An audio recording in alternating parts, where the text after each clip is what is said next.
తిన్నారా మధ్యాహ్నం? మీరు మీ దగ్గర పుస్తకాలు ఉన్నాయా? పుస్తకాలు చూసారా? ఎప్పుడైనా? ఇప్పుడే చూశాను. మీకు ఈ కలర్స్ పేరు తెలుసా? ఇదేం కలర్? వైట్ కలరా? ఎల్లో? ఇదేం కలర్? ఇదేం కలర్? ఈ పుస్తకం పేరు ఏంటంటే పదములు లేని పుస్తకం. పదాలు లేని పుస్తకం. అయితే మనం ఈ పుస్తకం గురించి ఈ రోజు నేర్చుకుందాం. ఓకేనా? ఓకే, అందరూ సైలెంట్ గా. ఈ కలర్ పేరేంటి? ఎల్లో. ఎల్లో అంటే మీకేం గుర్తొస్తుంది? ఎల్లో అంటే ఏం గుర్తొస్తుందిరా మీకు? Okay, very good.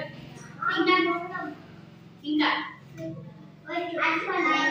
అరటిపండు. Okay, very good. ఇంకా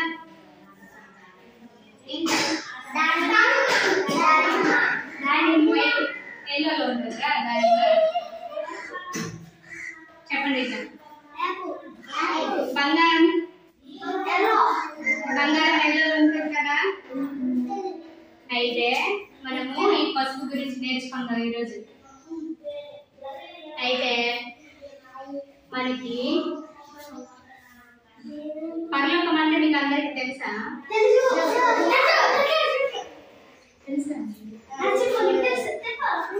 అక్కడ ఎవరు ఉంటారు?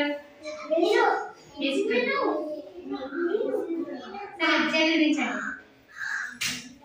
అయితే పరలోకం ఎల్లో కలర్ లో ఉంటుంది అనమాట. ఎల్లో కలర్ లో ఉంటుంది. ఇదేంటి మీకు తెలుసా?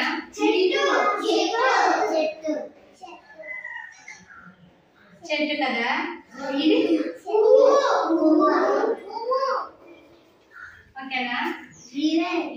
అయితే ఎల్లో అంటే పరలోకం ఎల్లో కలర్ లో ఉంటది. బంగారంతో నిండి ఉంటది అనమాట. బంగారంతో చేసిన భవనాలు అన్ని, బంగారంతో చేసిన ఇల్లు, రోడ్లు అన్ని పరలోకంలో బంగారంతో చేసినవన్నీ ఉంటాయి అన్నమాట. అయితే దేవుడు మనకి ఈ సృష్టిని సృష్టించాడు. ఈ సృష్టి ఉంది కదా. సృష్టి అంటే చెట్లు ఉంటాయి కదా, పువ్వులు ఉంటాయి, ఇంకా పువ్వులు ఉంటాయి, ఫ్రూట్స్ ఉంటాయి, అన్నీ ఉంటాయి. ఈ దేవుడు అన్నమాట ఈ సృష్టిని, ఈ లోకాన్ని సృష్టించాడు. అయితే ఈ లోకంలో నువ్వున్నావా లేదా? కదా. దేవుడు మనుషుల్ని కూడా సృష్టించాడు. అంటే నిన్ను, చెప్పండి, నిన్ను నన్ను దేవుడే చేశాడు అదనమాట. అప్పుడు దేవుడు మనల్ని గుర్తించాడు కదా, సృష్టించాడు. కాబట్టి దేవుడు యేసయ్య అన్నమాట మనల్ని ప్రేమిస్తున్నాడు. యేసయ్య నిన్ను ప్రేమిస్తున్నాడు అని చెప్పండి. దేవుడు యేసయ్య నిన్ను ప్రేమిస్తున్నాడు కదా. అయితే దేవుడు అంట చాలా పరిశుద్ధుడు, అంటే పవిత్రమైన వ్యక్తి యేసయ్య. మనమైతే తప్పులు చేస్తాం కదా, యేసయ్య అస్సలు తప్పులు చేయడు అన్నమాట.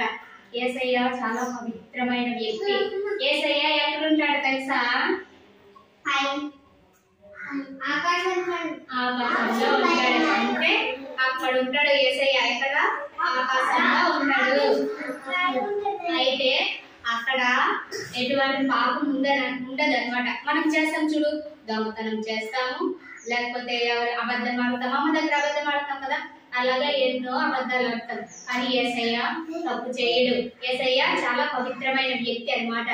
అయితే దేవుడు మనల్ని ప్రేమించాడు కదా. ఒక వాక్యం తీద్దాం.